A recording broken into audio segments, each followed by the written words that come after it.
Let's light the candle. Let's get my vape. Welcome back to the Bedside Table. I'm your host, Ellie Marie. This is episode 41. Going into this episode, I just woke up from a nap, and I'll tell you in the episode. I already know that I will. But I just woke up from a nap, and I have a dream on my mind that I'm going to share with you. And then I have something that I wrote years ago about, well, you know what? I'll tell you in the episode. I have something that I wrote years ago that I'm going to share with you that I haven't read in quite some time. So I'm reading it fresh-ish for the first time in a while and sharing it with you guys for the first time. So I'm excited for the episode. Thank you for being here as always. And I'll see you in there. Yeah, let's get to it. My friend, I have missed you. It's been so long since I've seen you here.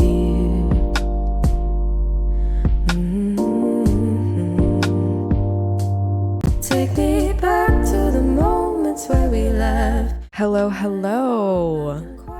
my friends. How are you?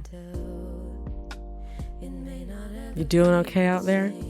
I saw a video today. It was like, are you hanging in there? And it was I think it was like a stuffed Kermit the Frog with a wig on. And it was just like swinging around screaming on a tetherball. And the words on the screen were like, are you hanging in there? It's like, that's me right now. That's me. I'm hanging in there. But it's been an intense few days. It's actually been an intense couple of months. I've been super stressed about several things. Feeling a bit lighter about at least one of them, at least one thing out of the amalgamation of things that is sitting on my brain constantly. So one thing is feeling a bit lighter. So that's good.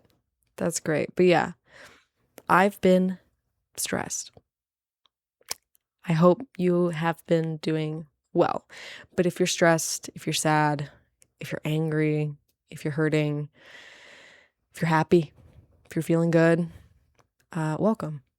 No matter how you're feeling, as you all know. And if you don't know by now, let me remind you, you can show up however you need to here with me, and we can just let that be. For however long this episode runs for, just let yourself be. Settle in, because I've got some things to share with you.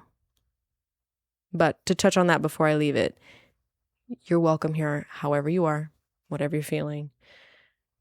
And I hope you always feel that way with me here on my episodes, because that's the energy I try to bring into these. And I know we're not physically with each other right now, but hopefully that energy is conveyed even through the video, even through the audio. So, but as always, thank you so much for being here. Welcome back. I know my last episode was posted quite a little bit ago. I hope to be able to return back to consistently posting weekly. But for now, life is a little bit crazy and stressful. So I'm going to be posting as much as I can. It's just not going to be as consistent. Consistency is not my strong suit. We're still working on that one. That's a tough one. But also, I mean, when everything else is really, really loud, it's hard to be consistently creative, at least for me. Hard for me to tap into that creativity when my energy is being used in so many other places. So, but I'm doing my best, and I'm here. We're here. So, yeah.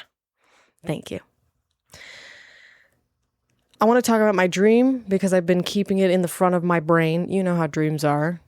Sometimes you don't remember them, but if you can wake up remembering your dream, if you can keep it there, most of the time you can remember a lot of details about it. So I've been holding on to this dream since I woke up from my nap. What time is it now? It's almost 10 where I'm at, 10 p.m. And I woke up at like 9:10. So it's been about 40 minutes because I had to set everything up.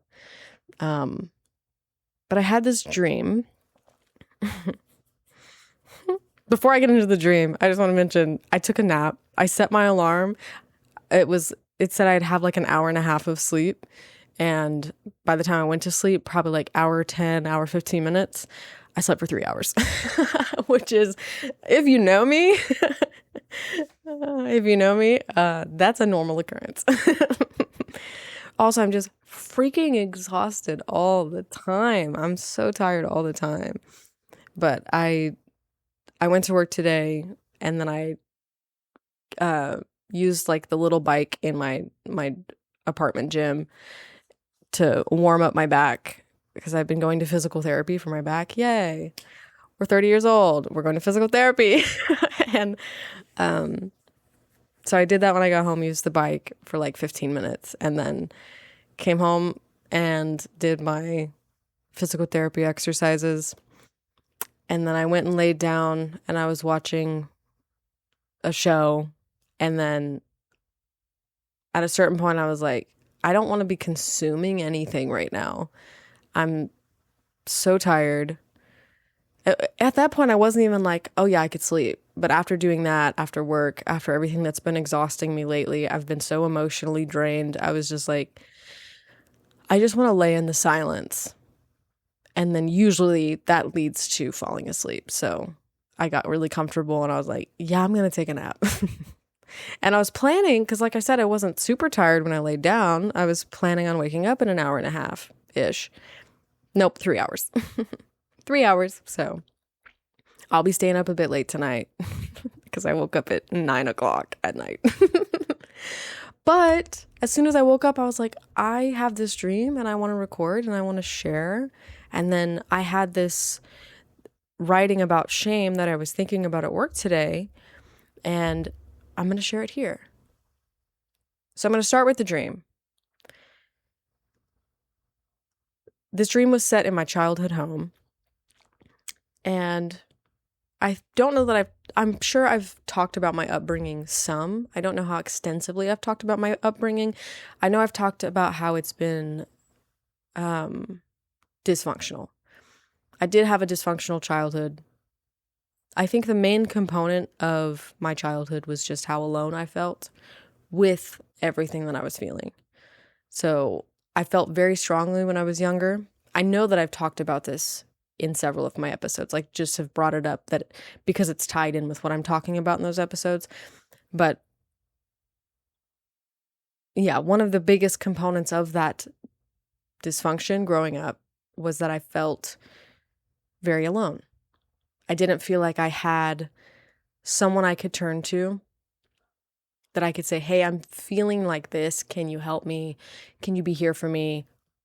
I don't know what to do with this feeling. It was very often, I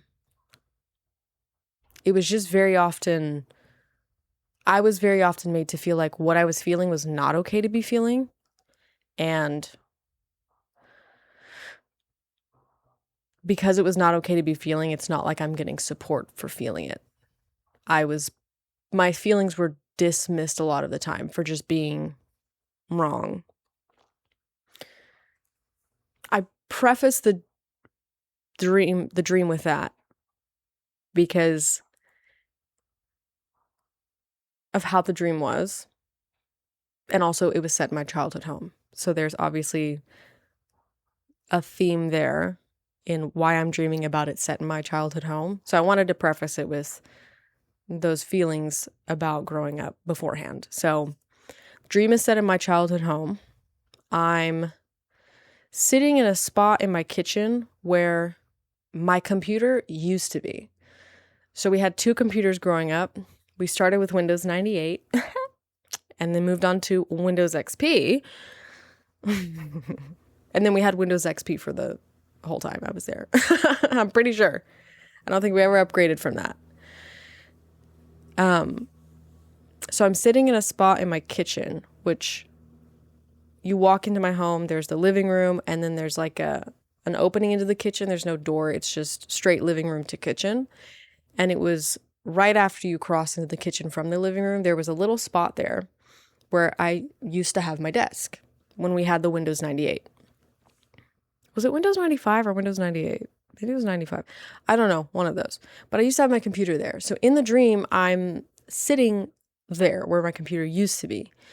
And I'm observing this. There's a large, kind of like, is the word burly? I don't know if that's correct. But it looks like he's bearded. He's pretty big. He's pretty tall. I don't recognize him, like from my real life, but it seems as if he is playing the part of a father. He's interacting with a little girl who's sitting on the counter, and she had just like gotten like 100%, it wasn't like a grade. It was like a video game or something like that. She had completed something. We'll just say that, that's fine. But like there was a screen that was like 100%. So she had completed something, and there were other people in the dream, like in the house, but the main focus was this father and daughter. Imagine that. I say that because I have some unresolved issues with my father. What's that called? Daddy issues? Anyway. Stop.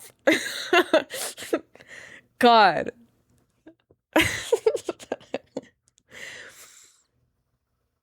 Anyway. So I'm in the dream observing this father-daughter dynamic. And that's really what I am in the dream, as an observer. The father in the dream does interact with me, but it looks like the main focus is him and this little girl who is his daughter. So she completes something, and she's, as children do, she's like, hey, look, I did this thing. And she goes over to the counter, and she's sitting on the counter, the kitchen counter, and I'm watching from my little corner in the kitchen. The father gets together like 3 little cakes, like 3 little chocolate cakes, like kind of like cupcake size, but maybe even, I'd say a little bit smaller. But anyway, we'll just say like 3 little cupcakes, and he's like putting candles in them, and they're kind of falling apart, but he's trying. He's putting candles in them to celebrate her achievement. And he's lighting the candles, and he goes over to her, and he starts like feeding her the cake. And she's eating the cake. And then as he's like feeding her the cake, I think he's putting I don't know. There's something in whatever. I don't know how to describe. There's something in the cake, like sprinkles or something, whatever. I think it was sprinkles. Something. I don't know. Scratch that. I'll just go with this because it makes the story more cohesive, makes the dream more cohesive. As he's feeding her this cake to celebrate her achievement, he says, you better eat it or I'm gonna spank you. And that's my first observation, is this is meant to be a nice thing for her, that we're celebrating her for something she achieved. But underlying this good thing for her is a punishment if she doesn't do it exactly as he wants it done. Even though she did a good thing and we're celebrating her for this good thing. It's like, yes, I get cake. This is a good thing. I'm happy. But you better do it the right way or I'm gonna punish you. Eat all your cake or I'm gonna spank you.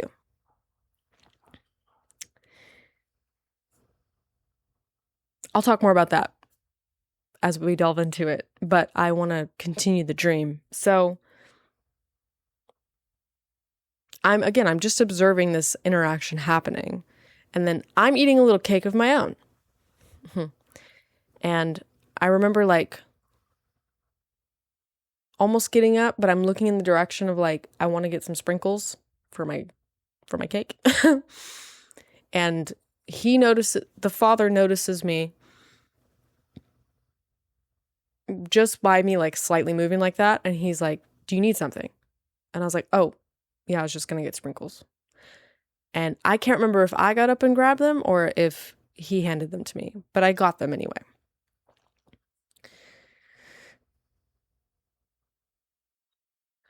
So I'm continuing to observe this interaction between this father and daughter, and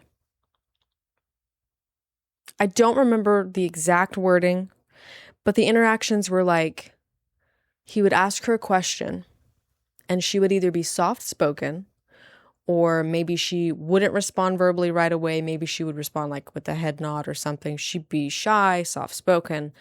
And so he'd ask her a question. She would respond in a normal way, how she would respond, right?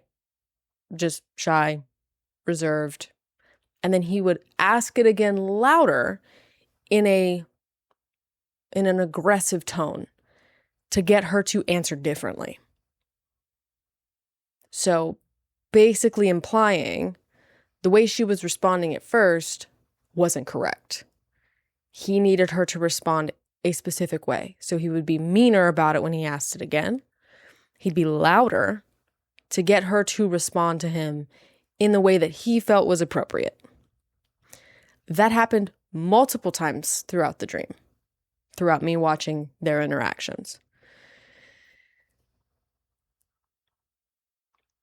And then the dream transitions outside to my backyard.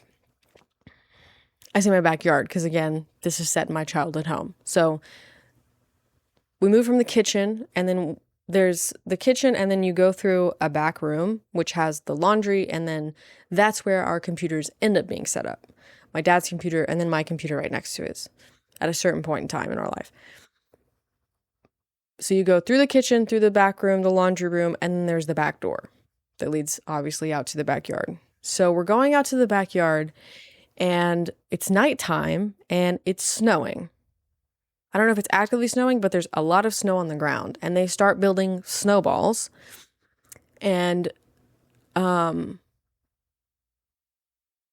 what were they singing? I had it in my mind when I woke up, and I was like, remember that.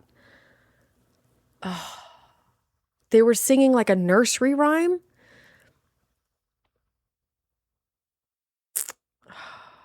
What was it about? Dang it. I'm really upset that I can't remember that detail because I remembered it when I woke up. Because that was one of the last moments of the dream that I remember before I woke up. And that was an important detail. But they were singing it. He was saying the words to tell her what they were, and then she was repeating it back. And then he was like, now say it like this. And he would be like, really loud, and like, so she would be really loud. Basically just like he would be telling her, do it like this, do it like this, do it like this. This didn't feel like the same way it did before when he was asking her a question. She didn't respond the way he wanted her to, so he was being more aggressive about it to get her to respond a particular way. This felt more like he's teaching her the words and then playing around with it. But again, we're on this theme of like, say it like this. Do it like this. But like I said, them singing the song together was more like him being more playful with her. What was the song? It's crazy because it might not even be a song at all. My brain just might be thinking that it is. But I could have swore that it was. Anyway, I'm thinking of it as a nursery rhyme now. And is there a nursery rhyme about the black sheep? I don't think there's a nursery rhyme about the black sheep. But that's what's coming to my mind is black sheep. And there's that term, I think it's in psychology, of being, isn't it being the black sheep of your family? So it's interesting that my mind is going to that. God, I wish I could remember though, because they were just saying the same words over and over again because they were singing it in different variations. I really wish I could remember that. Dang it. Well, anyway, we'll move forward. But let's just keep that in mind. My brain is going to black sheep. And so they have these snowballs. They're outside playing. And the father hits the little girl. And mind you, the little girl that I'm observing is very small. I would say she's maybe like 5, maybe younger, but old enough to have at least coherent conversations, be able to respond, that kind of thing. But she's very small. And I notice he has really big snowballs and she has really small snowballs. And he throws a snowball directly at her face. And she gets really sad. And it almost seems like she's going to cry, but I don't think that she does. I think that she just gets really sad because it hurts. It's painful. But I don't think she cries. And at this point, I start interacting with the little girl. Because I pick up her snowballs and they're tiny. She's got tiny little snowballs compared to her father's, which are normal-sized big snowballs. And I pick hers up and they're like already melting in my hands. And I tell her, because I can notice how sad she is, I go over to her and I say, we got to get him back. It's like, we got to throw one back. We're going to get him. I'm trying to help her feel better. I'm like, we're going to get him too. It's not just you who's going to be feeling pain. We're going to get him too. And she's kind of disheartenedly trying to come to the place where she can still be involved, but because of what she's feeling, it's really difficult. And then I interact with the father. And I start packing a snowball to throw at him, a normal size snowball, because I'm me, myself in the dream. And I'm like, I'm going to get you. And he's like, you're not going to hit me in the face. And then I start talking to him about the little girl. I say, hey, it hurts to get hit in the face with a snowball. So that hurt her. And he seems to be nonchalant about it, doesn't really seem to care about it. But I try to bring it to his attention of like, she's hurting because you did something that hurt her. And in the dream, I pack the snowball, and then as I go to throw it, it goes way off to the side because I end up turning around to cough because I have a tickle in my throat. And I wake up and I'm coughing because I have a tickle in my throat. And that was the dream. God, I so wish I could remember what they were singing, but I just can't.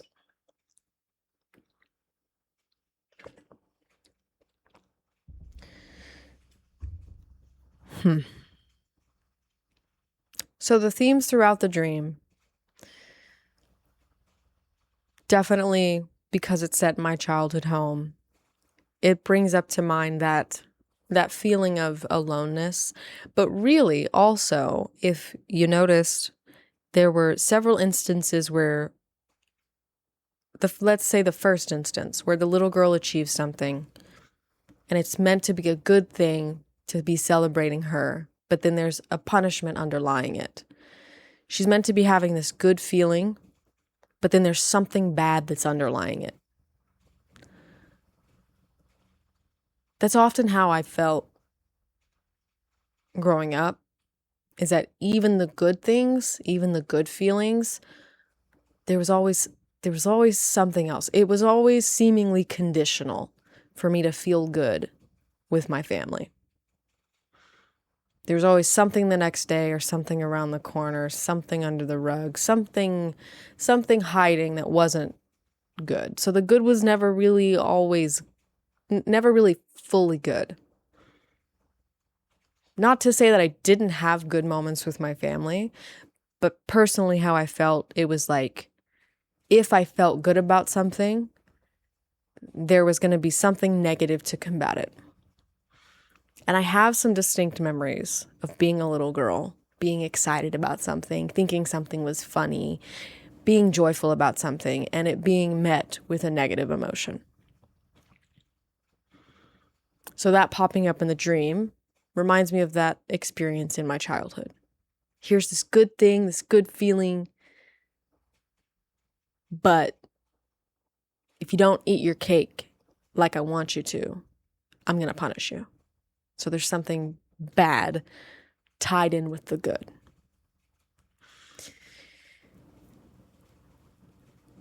The second instance in the dream that stood out to me was, as I talked about, the multiple interactions between between the father and the daughter, where he would initially say something to her, ask her a question, and she would respond in her own authentic way, and then he would ask her in a more aggressive, mean way to get her to respond properly. Boy, does that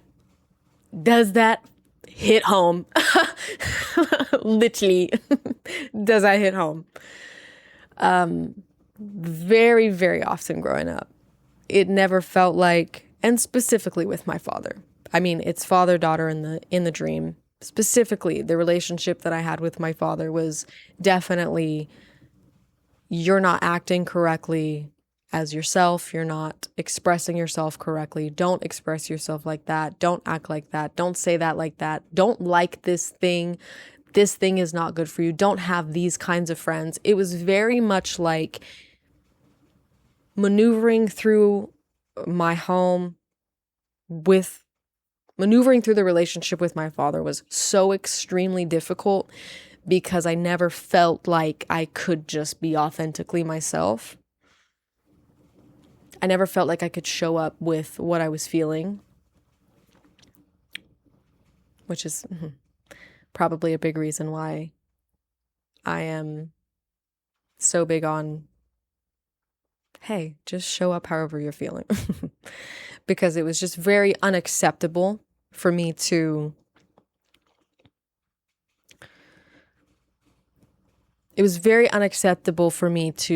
be myself. Even as I'm, growing up, figuring out who I am.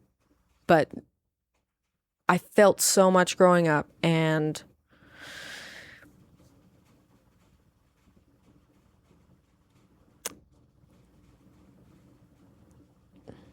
sorry, I'll be honest, I was looking at how long I'd been recording, and then it threw my brain completely off, because then I left the space where I'm in it talking about things, and I was like, oh, I have this much time, and I only have this much time to record on my phone. So then I lost. I didn't lose my train of thought, but I lost the feeling of being in the story. Sorry. Let me get back to it.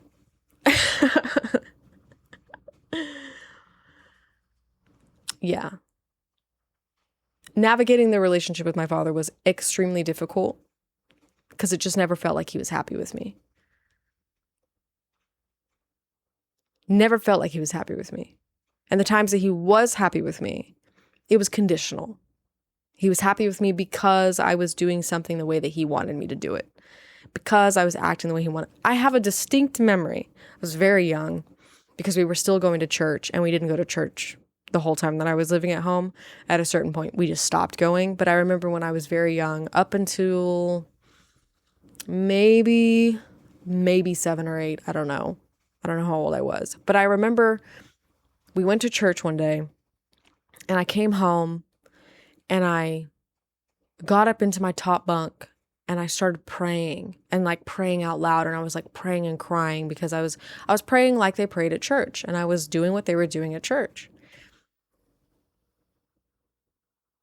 And my dad came in the room, and he saw that I was praying and crying and praising Jesus as this young child. And I remember him going and admiring me to my mother. I remember him talking about how awesome it was that I was doing that to my mother. And I remember how good that felt. To be admired, not only to be admired, but to be acknowledged by my father and to be admired. But like I said, I was very young.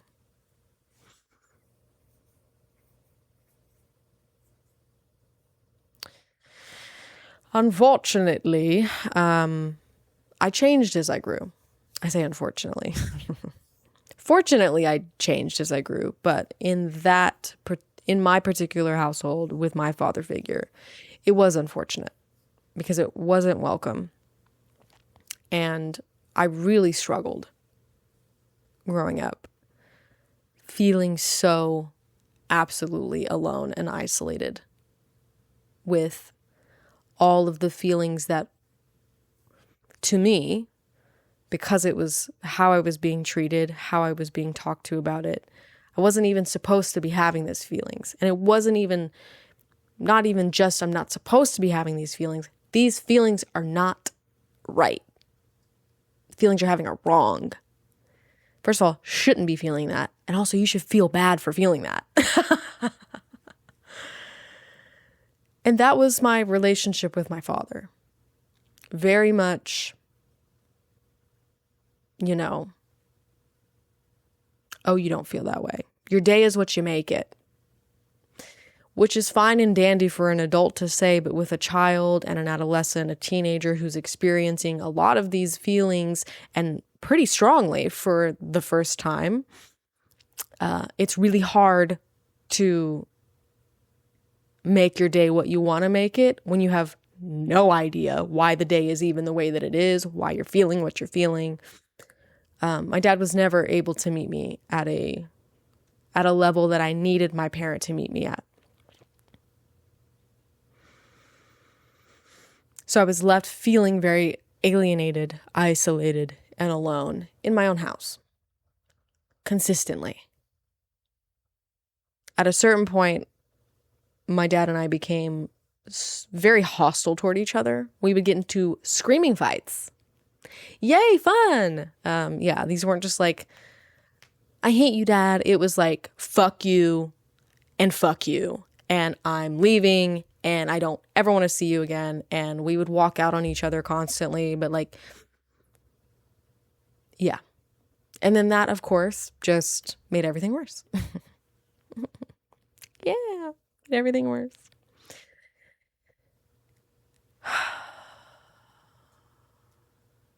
I've been struggling with an old wound that was hit recently. And I didn't realize how apparent of a wound it was until some things happened, funnily enough, within my relationship now. Some things happened with me and my boyfriend, and it brought up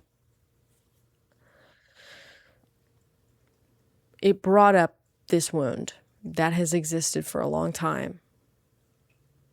And so I've been sitting with the pain, this decades old pain of feeling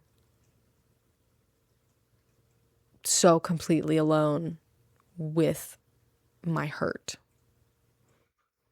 of feeling like I don't belong, of feeling unaccepted.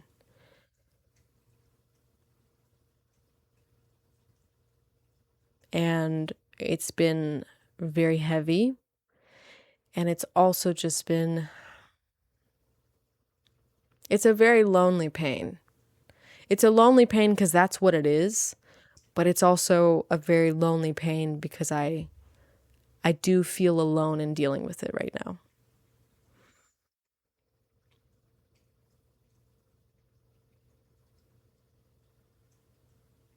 I'm sure I'm not the only one who has felt like they don't belong somewhere. But given what this pain is tied to, it's tied to the little girl and the adolescent and the teenager in me that never felt good enough, never felt accepted, never felt like what she was feeling was okay, never felt like she could just feel. It just felt like my existence was not wanted. I was not wanted. So, having some recent events that have made me feel that way has hit that deeper wound. And so I'm having to work through that pain. And again, like I said, it's a very lonely pain already. But I also just feel quite alone in it right now anyway. And that's okay. I can handle it. But I'm struggling. And I know that the only way to get through pain and heal through pain is to go through it.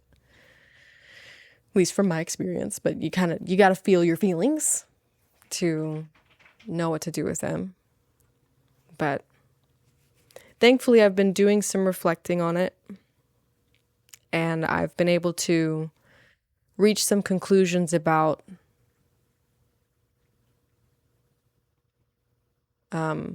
why it's hurting so much. I don't want to go into details about it, but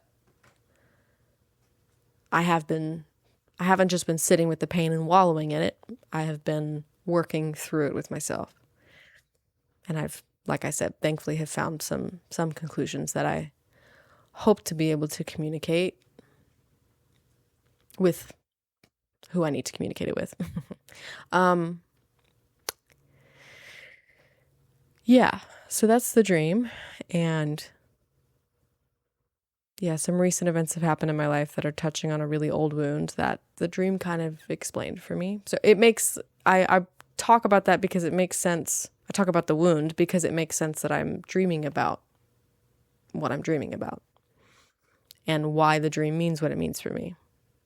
It's because this pain is very present right now.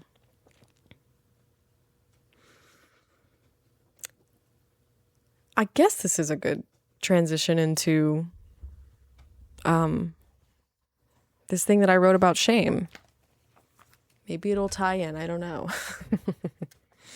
Maybe it will. Do I sound a bit ashamed of myself?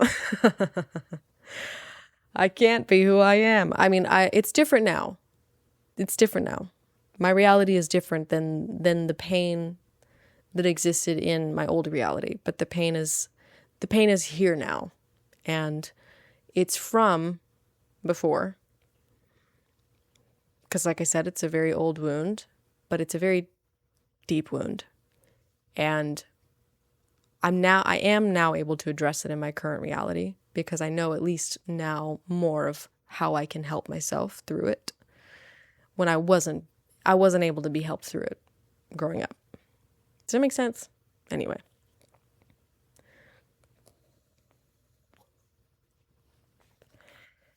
So let's read this thing about shame. I know what I initially wrote this about, but at least I think. Let's just go through it together. Shame is powerful. It's a force that wears you down over time. And in my case, it takes its time. It's like a smell that lingers in a room that you've walked into many times. The scenery of the room may change, and the events that take place within this space are sometimes the same, but sometimes different. But even after you've vacuumed the floor, lit a candle, spritzed the sheets with freshener, the smell of shame hangs in the corner. It settles when the room is cold and rises up in heated moments. How can I rid myself of something that has always existed in a corner of my mind? Shame loves company. It invites in guilt, self-blame, self-hatred, pain. It's a social butterfly. It attaches itself to words and actions and becomes part of my identity. I am not who I am today without shame. Is it friend or foe? Is it beneficial or destructive? Am I less worthy because of it? Shame is powerful, but can its power be harnessed for something better? I'm well aware that it can be used as a weapon, but what I'm more interested in is how it can be used as a tool.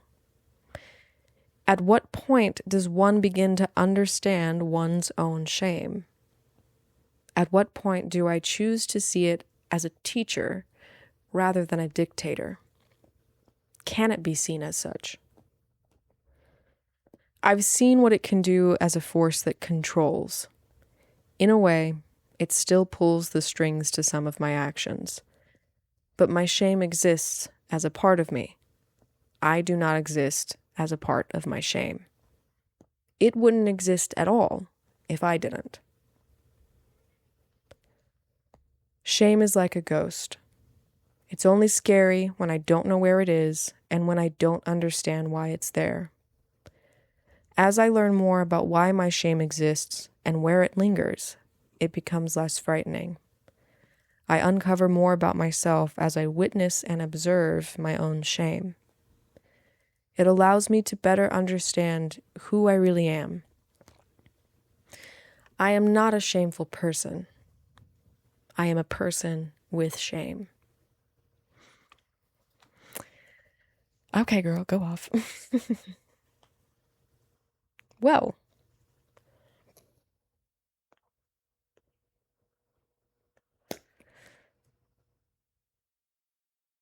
I think I'll leave it at that.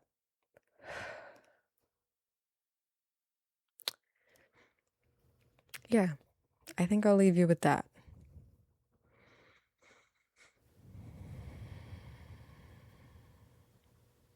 I'll be honest. I'm really hurting right now. And I'm happy that I had the energy to come and sit with you today. And thank you for taking the time and spending your energy to sit with me as well. I know I'm not the only one out there who feels a lonely pain. I know I'm not the only one who feels alone in their pain sometimes. Sometimes there's just such heavy pain, especially pain that has been there for a long time, that is really difficult to work through. And it's difficult to express it, especially if you've grown up in an environment where expression is not allowed. And I'm a person now who can allow my own expression. That's a big part of what this podcast is allowing myself to express what I feel. It's very therapeutic for me. But it's so funny because it's just a normal thing. To express how we feel is just to be a human being.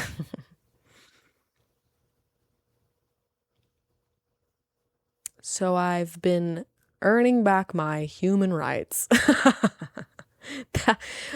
Does that sound bad? Should I not say something like, I don't know. I'm earning back my right to feel. Because it is just a human right. We are feely creatures. I think always have been and we always will be. And I'm grateful.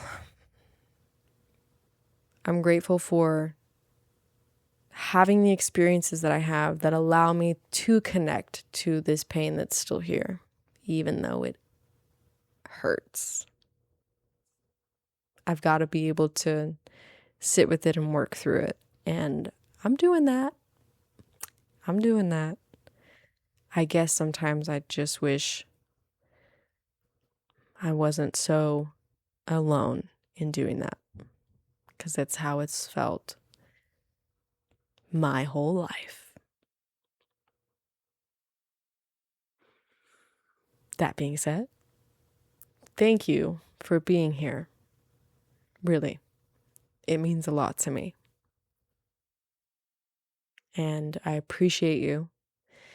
And if you're feeling alone, or if you're hurting,